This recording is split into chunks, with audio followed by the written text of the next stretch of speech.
Good morning students. आज हम फिर से इसी कड़ी में आगे बढ़ते हुए क्लास 10th मैथ्स और हमारा चैप्टर नंबर 4 चल रहा है। और चैप्टर नंबर 4 के अंदर हमने पिछले वीडियो के अंदर द्विघात समीकरण किसे कहते हैं डेफिनेशन का अध्ययन कर लिया है। तो आज हम द्विघात समीकरण को हल करने की विधियाँ कौन कौन सी है उस पर चर्चा करेंगे। तो देखिए मित्रों, यहाँ पर हमारे पास 3 विधियाँ हैं।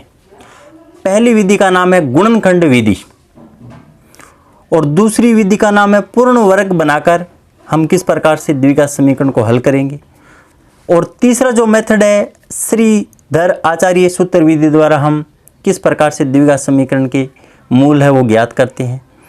अब देखिए मित्रों, यहाँ पर इन तीनों विधियों का जिक्र तो आपको सभी जगह मिल जाएगा, लेकिन जो नोट के अंदर मैं बात आपको बताने वाला हूँ ये बात आपको कक्षा 10 के विद्यार्थियों को कहीं पर भी नहीं समझाई जाती है। तो देखिए मित्रों, यहाँ पर ये नोट है वो हमारे हल को इतना आसान बना देगा, पूछो मत। आप इस बात पे कमेंट करके बताना कि वास्तव में सर जी आपने सही कहा है। तो देखिए मित्रों, ये नोट किस प्रकार से आपके लिए महत्वपूर्ण रहने वाला है। इन तीनों ही विधियों द्वारा जो हल या मूल प्राप्त होंगे वो धनात्मक ऋणात्मक होंगे। उसका पता लगाने के लिए हम देकार्ते का चिन्ह नियम लगाकर पता कर सकते हैं। अब देखिए मित्रों, यहाँ पर आपको देकार्ते के चिन्ह नियम से कोई भी मतलब नहीं है। अब यहाँ पर मैं आपको ये बात समझाने वाला हूँ कि यहाँ पर जो हल प्राप्त होंगे वो यहाँ पर संख्या का तो हम वास्तविक एग्जैक्ट पता नहीं लगा सकते इस मेथड से कि संख्यात्मक मान कितना होगा, लेकिन द्विघात समीकरण को देखकर हम ये पता लगा सकते हैं कि इसके जो मूल या हल होंगे वो कितने तो धनात्मक होंगे और कितने ऋणात्मक होंगे। कितने तो धनात्मक होंगे और कितने ऋणात्मक होंगे वो किस प्रकार से, देखिए मित्रों, जैसे मेरे पास एक समीकरण है x² - 5x और प्लस है 6 = 0। तो यहाँ पर सर्वप्रथम आपको क्या करना होगा, धनात्मक मूलों की संख्या चेक करनी हो। तो यहाँ पर देखिए मित्रों, यहाँ पर किसका चिन्ह है, x² के आगे प्लस का, तो यहाँ पर प्लस लिख लिया मैंने। यहाँ पर x का गुणांक क्या है, -5 है और इसके आगे चिन्ह क्या है, ऋणात्मक है। और अचर के आगे चिन्ह क्या है, धनात्मक है।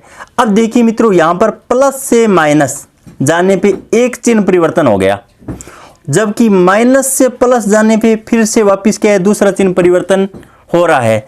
तो इस प्रकार हम कह सकते हैं इसके जो मूल प्राप्त होंगे वो दोनों के दोनों धनात्मक होंगे। दोनों के दोनों क्या होंगे, धनात्मक होंगे। अब संख्यात्मक तो हम पता नहीं लगा सकते कि यहाँ पर संख्याएं कौन कौन सी होंगी, लेकिन जो इसका जो हल निकल कर आएगा वो दोनों क्या होंगे, पॉजिटिव होंगे, ये कन्फर्म है। अब देखिए मित्रों, यहाँ पर हम ऋणात्मक मूलों की संख्या, ऋणात्मक मूल है वो कितने होंगे, इसका पता लगाने के लिए हमें क्या करना होगा, जो x है हमारे पास इसकी जगह -x पुट कर देना। फिर देखते हैं हम कितने चिन्ह वो परिवर्तित हो रहे हैं। जैसे -x का स्क्वायर -5 और x की जगह यहाँ पर -x कर देंगे और प्लस 6 = 0। अब यहाँ पर इसको सरलीकरण कर लेते हैं। तो -x² क्या होता है, x² ही होता है। और यहाँ पर माइनस और माइनस क्या हो जाएगा, +5x हो जाएगा और प्लस है 6। तो यहाँ पर देखने से ये पता लगता है कि यहाँ पर प्लस से प्लस एक भी चिन्ह परिवर्तन नहीं हो रहा है, यहाँ पर भी प्लस से प्लस कोई भी चिन्ह परिवर्तन नहीं हो रहा है। तो इसका अर्थ ये हुआ इसका कोई भी ऋणात्मक मूल है वो नहीं मिलने वाला है हमें। तो मैं आशा करता हूँ कि देकार्ते चिन्ह नियम की सहायता से हम 70% हल तक आसानी से पहुँच सकते हैं। अगर कंपटीशन के अंदर कोई ऐसा क्वेश्चन पूछा जाता है तो वहाँ तो हम डायरेक्ट भी इस मेथड से पता लगा सकते हैं कि इसके जो मूल या हल प्राप्त होंगे वो कितने धनात्मक होंगे और कितने ऋणात्मक होंगे। और इस पे आगे हम विस्तार से चर्चा करेंगे अंत में।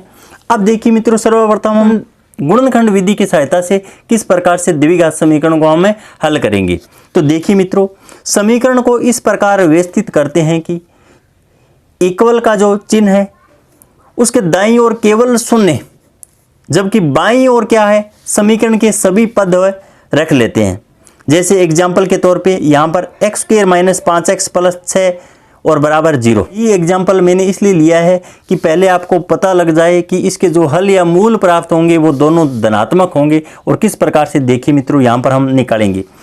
अब सर्वप्रथम हमें क्या करना होगा, बाईं ओर के व्यंजक के गुणनखंड प्राप्त करते हैं। तो इसके गुणनखंड हमें प्राप्त करने होंगे। तो गुणनखंड हम किस प्रकार से प्राप्त करेंगे, तो यहाँ पर सर्वप्रथम इसके गुणनखंड प्राप्त करने के लिए हमें क्या करना होगा मित्रों, इसका जो पहला पद है और अंतिम पद है, अचर पद बोल सकते हो, इन दोनों पदों का गुणा करके यहाँ पर लिख लेना होगा आपको। और गुणा करके यहाँ पर लिख लेने का अर्थ ये हुआ, यहाँ पर हम दो संख्या या संख्यात्मक पद लेंगे, उनका गुणा करने पे तो हमारे पास 6 मान आना चाहिए। जोड़ने या घटाने पे x का गुणांक 5 आना चाहिए। तो वो मान कौन कौन से हो सकते हैं, उसके लिए भी मैं आपको एक ट्रिक बताने वाला हूँ। वो ट्रिक क्या रहेगी देखिए मित्रों, सर्वप्रथम आपको 1 से लेकर 9 तक गिनती लिखनी होगी और यहाँ पर सभी के सभी मान लिखने आवश्यक नहीं है। पहले आप 3 या 4 तक मान लिख लेना, आगे आपको ज़रूरत पड़े तब 9 तक गिनती लिखना। तो यहाँ पर मैंने 4 तक पहले गिनती लिख ली है। गिनती लिखने के बाद में यहाँ पर देखिए मित्रों, अचर पद के आगे अगर चिन्ह धनात्मक है, अचर पद के आगे क्या है, चिन्ह धनात्मक है, तो x का जो गुणांक है वो घटते क्रम में चलेगा। घटते क्रम का अर्थ ये हुआ, x का गुणांक यहाँ पे 5 है, तो 5 का घटता क्रम क्या होता है, 4 3 2 1 होता है। तो यहाँ पर हम 4 लिख देंगे, यहाँ पर 3 लिख देंगे, यहाँ पर 2 लिख देंगे। इस प्रकार से मान हमें लिखना होगा। अगर यहाँ पर चिन्ह ऋणात्मक है तो x का गुणांक है वो बढ़ते क्रम में लिखा जाएगा यहाँ पे। तो देखिए मित्रों, यहाँ पर 1 को जब मैं 4 से गुणा करता हूँ तो 4 ही मान प्राप्त होता है। 2 को मैं 3 से गुणा करता हूँ तो 6 मान प्राप्त होता है। तो यहाँ पर 6 हमें चाहिए। अब यहाँ पर जोड़ने या घटाने पर हमें तो 5 चाहिए। तो देखिए मित्रों, यहाँ पर 2 मान है एक तो, और यहाँ पर दूसरा मान है वो 3 है, और इन दोनों मानों की सहायता से हमें तो -5 चाहिए। तो यहाँ पर भी मैं माइनस चिन्ह लगा लेता हूँ और यहाँ पर भी क्या है, माइनस चिन्ह लगा लेता हूँ। तो -2 और -3 कितने होते हैं, -5 होते हैं। अब यहाँ पर हमें x स्क्वायर चाहिए, तो यहाँ पर भी मैं x लगा लेता हूँ और यहाँ पर भी क्या है, x से लगा लेता हूँ। अब इन दोनों मानों को एक डब्बे के अंदर बंद कर देता हूँ। अब आगे देखिए मित्रों, यहाँ पर x स्क्वायर माइनस का 2x माइनस का 3x और प्लस 6 बराबर है 0। एक्स स्क्वायर को एज टू एज यहाँ पर उतार दिया है मैंने, और प्लस 6 को भी यहाँ पर उतार दिए। अब -5 को मैंने इस तरीके से खंडित किया है -2x और -3x के रूप में, और इनका योग वापस करते हैं तो -5x ही हमें प्राप्त होता है। अब यहाँ से कुछ मान कॉमन बनेंगे, दो के जोड़े लेकर हम कुछ मान कॉमन निकाल लेते हैं। तो देखिए मित्रों, यहाँ से x कॉमन आ रहा है, तो यहाँ पे x -2 और यही गुणनखंड है वो यहाँ पर प्राप्त होने वाला है। तो पहले से ही मैं यहाँ पर उतार देता हूँ। उसके बाद में देखिए मित्रों, इन दोनों पदों में से x -2 को बाहर कॉमन लेने पे यहाँ पर क्या बचेगा, इसके लिए भी हमारे पास एक ट्रिक ये है। देखिए मित्रों, यहाँ पर x है और यहाँ पे -3x है, तो -3x पे हमें x का क्या है, भाग लगाना होगा। तो देखिए मित्रों, यहाँ पर भाग लगाने का अर्थ ये हुआ, x से x कैंसिल हो रहा है तो -3 बच गया, माइनस क्या बच गया, 3 बच गया। अब -3 कॉमन आ रहा है या नहीं आ रहा है, इसको भी हम चेक कर सकते हैं।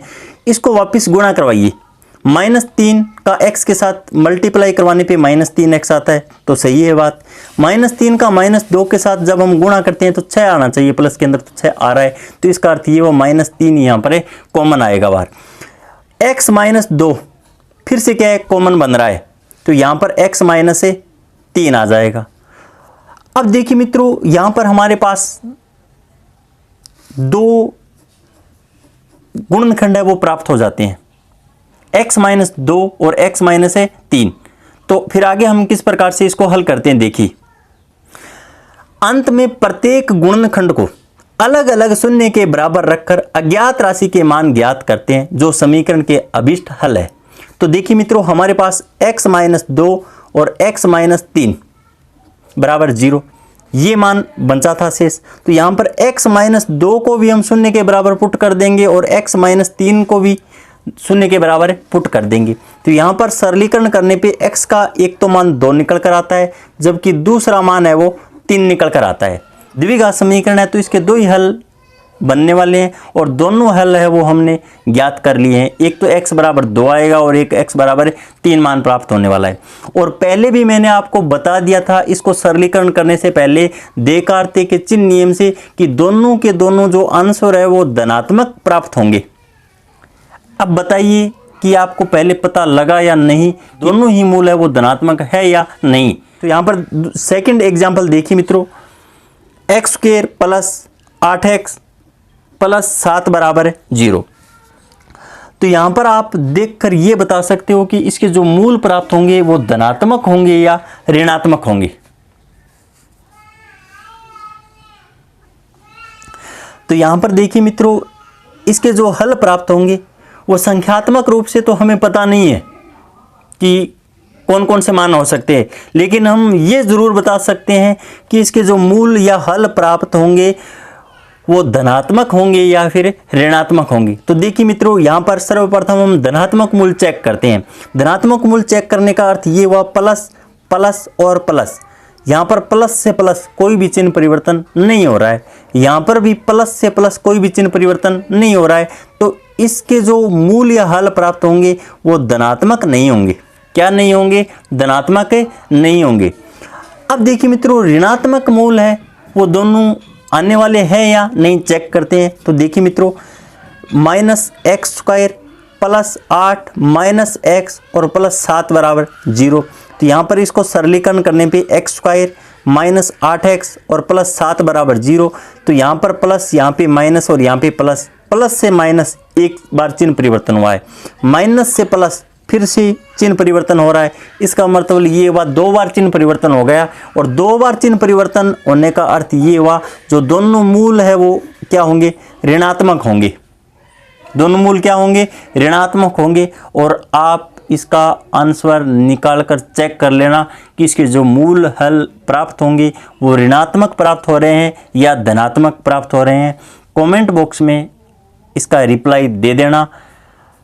ये मेथड अगर आपको पसंद आया है मित्रों तो इस वीडियो को ज़्यादा से ज़्यादा लाइक से ना। धन्यवाद साथियों। जय हिंद, जय भारत।